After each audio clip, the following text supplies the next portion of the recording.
ابھی آپ ان کی گفتگو سنیں گے بلوچی کے ادب سے متعلق. اور میں یہ چاہوں گا کہ بلوچی ادب پر جو دیگر زبانوں کے اثرات ہیں یا بلوچی ادب کے جو دیگر زبانوں پر جو یہاں بولی جاتی ہیں اثرات ہیں اس پر بھی زاہدہ گفتگو کریں. زاہدہ کا تعلق نثر سے بھی ہے, نظم سے بھی ہے, تنقید سے بھی ہے. زاہدہ بہت بہت شکریہ, آپ نے وقت نکالا. اور ان کے ساتھ ہماری بہت ہی ممتاز شاعرہ جو سندھی اور اردو دونوں زبانوں میں شاعری کرتی ہیں, عطیہ داؤد صاحبہ موجود ہیں. عطیہ, آپ کی بھی شرکت کرنے کا میں بہت شکر گزار ہوں کہ آپ نے وقت نکالا, تشریف لائیں. اور عطیہ بھی کراچی کے ادب سے متعلق گفتگو کریں گی. ان کے ساتھ موجود ہیں سید کاشف رضا. سید کاشف رضا ایک بہت ہی اہم ناول ان کا حالیہ یعنی 2 برس قبل 2 برس ہو گئے 3 برس قبل ان کا ناول بھی آیا ہے. اور یہ نثر اور نظم دونوں کے میدان میں انہوں نے کارنامے سر انجام دیے ہیں. اس کے ساتھ ساتھ یہ بہت اہم رسالہ کراچی ریویو کے نام سے اس رسالے کی ادارت بھی کرتے ہیں. کاشف پیشے کے اعتبار سے صحافی بھی ہیں, تو یہ ان کی بھی بہت سی جہاد ہیں. کاشف, بہت بہت شکریہ آپ کے آنے کا. اور ساتھ میرے نوجوان جو موجود ہیں یہ انگریزی میں اپنا تو تاہا بھی بہت خوشی ہوگی مجھے کہ وہ بات کریں, اور خاص طور پہ پاکستانی اینگلوفون رائٹنگ پہ اور پاکستانی اینگلوفون رائٹنگ جو کہ کراچی سے متعلق ہے اس وقت. اچھا, پروگرام سے پہلے یہ لمبی تمہید ہو گئی, میں اس کے بعد زیادہ گفتگو نہیں کروں گا, صرف مختصر سوال پوچھوں گا. لیکن پروگرام سے پہلے ہماری یہ بات ہو رہی تھی کہ یہ موضوع بڑا وسیع ہے, کراچی کا ادب. تو اس کی 2 جہات ہیں. ایک کراچی میں لکھے جانے والا ادب, تو وہ تو بہت ہی وسیع ہو جائے گی بات. تو ہم بات کریں گے کراچی سے متعلق ادب پر, اور اس کی بھی آصف فروخی صاحب کی یاد میں ہمارے دوست تھے اور کسی تعارف کے محتاج نہیں ہیں, نہ صرف کراچی میں بلکہ پورے ملک میں اور ملک سے باہر بھی. ان کی یاد میں چونکہ ایک طرح سے یہ فیسٹیول ان کے گزر جانے کے بعد پہلی مرتبہ ادب فیسٹیول منعقد ہو رہا ہے. تو انہوں نے بھی ایک کتاب looking at the city from here انہوں نے کمپائل کی تھی. تہا اور میں ابھی اس کتاب کو بھی یاد کر رہے تھے, تو ہم ذرا آصف نے جو کراچی سے متعلق کام کیا ہے اس پہ بھی مجھے یقین ہے کہ میرے جو ساتھی ہیں, شرکاء ہیں, وہ گفتگو کریں گے. زاہدہ, میں آپ سے شروع کروں. جی, کراچی سے متعلق بلوچی میں کیا تصنیفات موجود ہیں؟ لیکن آپ میرے سوال تک محدود نہ رہیں, اگر اسے پھیلانا چاہیں تو وہ آپ کی ثواب دی ہے. تو آپ فرمائیے. بہت شکریہ. کراچی کے ادب کے حوالے سے اگر میں بات کروں تو جیسے بلوچی ادب کو 3 ادوار میں ڈیوائڈ کیا جاتا ہے, تو جو تیسرا دور ہے اس کی ابتدا ہی کراچی سے ہوئی. 1922 سے لے کر 2022 تک 100 سال پورے ہو گئے ہیں کراچی کے ادب کو. اس کا جو پہلا فیز ہے جو بہت مختصر ہے, وہ 1922 سے لے کر 1948 تک آپ اس کو دیکھ سکتے ہیں. اس دور کے بارے میں جو تحقیق کی گئی ہے کہ اس ٹائم ہمارے صوفیہ کرام شاعری کرتے تھے, ان کے مریدوں کو یاد رہتا تھا, یہ ان کے اشعار یاد رہتے تھے.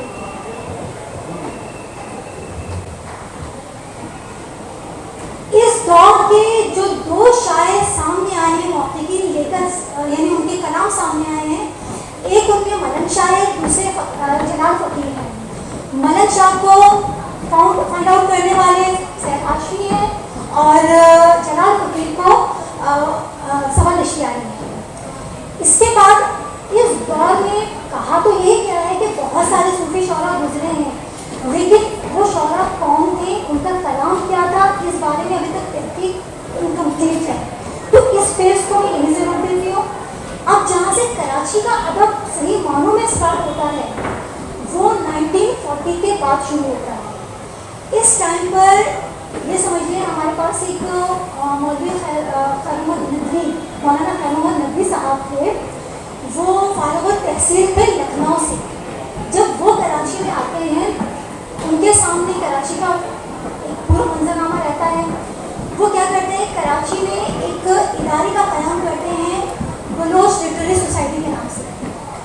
لٹریری سوسائٹی کے نام سے اس سوسائٹی یا اس ادارے کے توسط سے کراچی میں وہ ڈے اسکولز بھی بناتے ہیں, نائٹ اسکولز بھی بناتے ہیں. ایسا نہیں ہے کہ صرف انہوں نے بلوچوں کے لیے بنائے ہیں, بلکہ انہوں نے پنجابی نائٹ اسکولز بھی بنائے ہیں. کراچی کے انہوں نے بیسکلی کاؤنٹ کیا ہے. اس طرح سے انہوں نے کیا کیا, یہاں پر اپنے